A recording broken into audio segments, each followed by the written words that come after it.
30 तारिख विधानसभा स्वतंत्र अधिवेशन डक स्वतंत्र अधिवेशन डक राज्यपाल क्षमता अच्छी आम संविधान धारा 174 मुताबक से द्वंद्व ना किंतु द्वंद्व हो प्रश्न हो कहीं आपण कहले शुणा नुहे आमर विधानसभा तरफ राज्यपाल निर्देश विधानसभा सचिव दस्तखत जो चिठी आमको आसी कार्यसूची प्रकाश पाई कार्यसूची लिखा जाए आलोचना गणतंत्र रे महिला सशक्तिकरण संक्रांत आलोचना तेणु यही उद्देश्य केवल डक दिनिकिया अधिवेशन स्वतंत्र आलोचना नवीन बाबू दाबी करते विधानसभा अधिवेशन डका जाऊ नवीन बाबू विधानसभा स्वतंत्र अधिवेशन डाकिबार उद्देश्य थिला भिन्न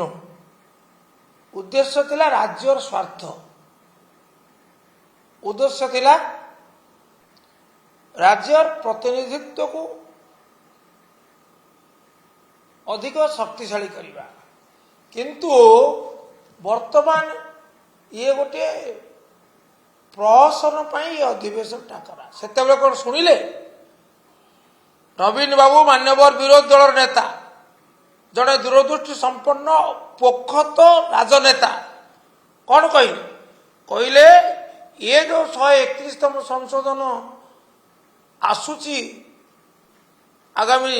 2 दिनिया 16-17 अधिवेशन रे से आमर लोकसभार आसन संख्या 850 को वृद्धि करागला फल ओडिशा क्षतिग्रस्त हम ओडिशा रे 543 संख्या विशिष्ट लोकसभा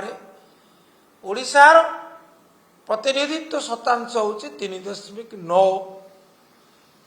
जदि 850 को वृद्धि हुए सेतेबेले ओडिशार प्रतिनिधित्व खसीज 3.9 रु 3.4 तेणु एतिरे ओडिशार स्वर को दुर्बल करवा एवं ओडिशार स्वाभिमान को आघात आने ये हूँ एक षड्यंत्र यार विरुद्ध एक स्वर एक मत ही प्रस्ताव पारित करने से गृह स्वतंत्र अधिवेशन डाकिया कहते डाकिले कि सरकार ना कारण सरकार चाहती ना ओडिशा शक्तिशाली हो ओडिशार स्वर दृढ़ हो ओडिशार प्रतिनिधित्व यथार्थ आनुपातिक हो चाहिए नहीं वर्तमान से माने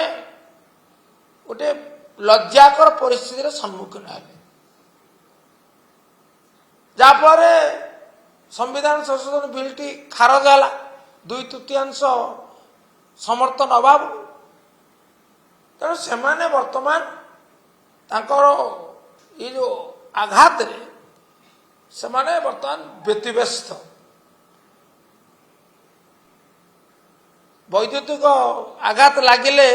जेपरी सर्टिफिकेट हुए जड़े से ठीक सहीपरि भाव ये आघात रे वैद्युतिक आघात भली संविधान संशोधन विधेयक पराजयर आघात रे बर्तमान शासक दल सहीपरि भाव सर्टिफिकेट हो दोष ठेलिबाई बाट खोजुची विफलता लुचेवाई मार्ग चाहूँ विरोधी दल को साधारण दोषी करने षड्यंत्र कर डकाई या डाकिबार कौन यथार्थता नहीं या द्वारा साग सीझब ना ये एक निष्फल प्रयास ये हूँ माने आत्मबढ़िमा तो नुहे ये जो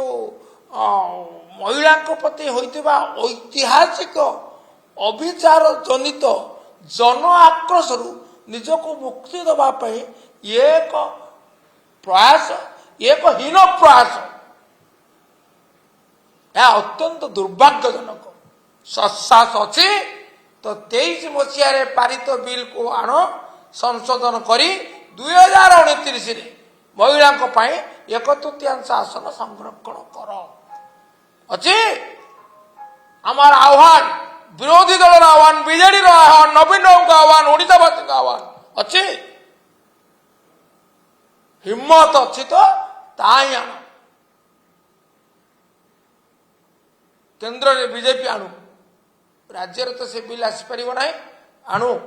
2023 पारित होता बिल को संशोधन करा फल 29 मसीह महिला संरक्षण आईन कार्यकारी हो पार एवं एक तृतीयांश आसन महिला मान संरक्षण संभव हम महिला सशक्तिकरण बास्तवायित हम प्रहसन कहीं एत तत्व